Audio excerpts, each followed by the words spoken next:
Hello again. One of the things which fascinates me is the way in which the cultural appropriation of European culture, myths, and literature is shamelessly undertaken by those of other ethnic and national origins, especially those of Black African and Indian ancestry. This is puzzling, for Africans, Indians, and Caribbeans all have their own stories upon which they are able to draw. I simply don't understand why they always end up pinching ours.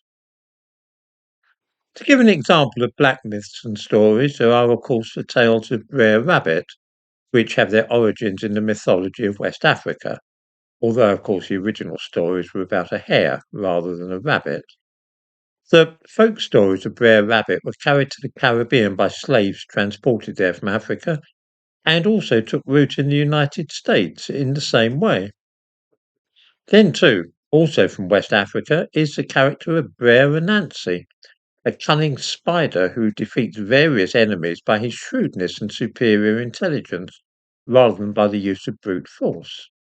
A similar motif of the Brer Rabbit stories. I give these as an instance of the body of literature upon which these black people can draw to construct their own modern versions of their old tales. This is, however, never done. Instead, they are carefully inserted into white European myths and stories, a weird form of colonization, really. The latest examples of this regrettable and wholly undesirable trend may be seen in the film which is shortly to be released called The Magic Faraway Tree. It is based on the trilogy of novels by Enid Blyton about the faraway tree, a magic tree which grows in an enchanted wood. The concept of the faraway tree draws heavily upon European, specifically Norse mythology. The mighty tree whose trunk is in this world, but whose branches reach up into the strange worlds above, is of course none other than the Yggdrasil tree, the world tree. Even the squirrel from Norse legends, who runs up and down the Yggdrasil tree carrying messages between heaven and earth, is found too in the faraway tree stories. This is an entirely European tale.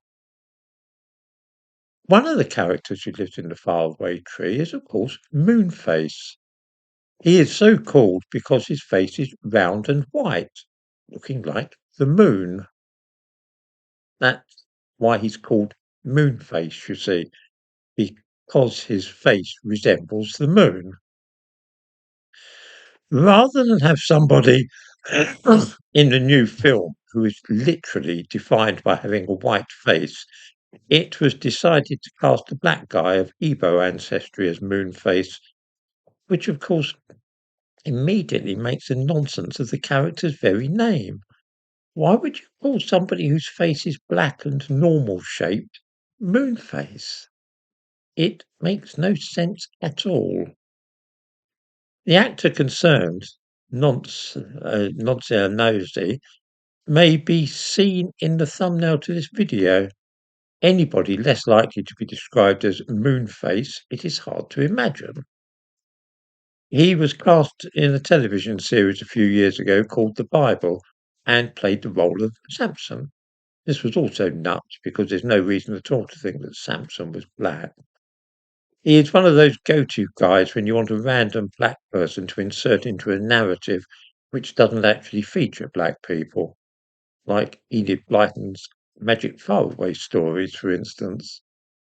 In the description to this video, I give a link to a trailer for the film, which is coming out soon in this country.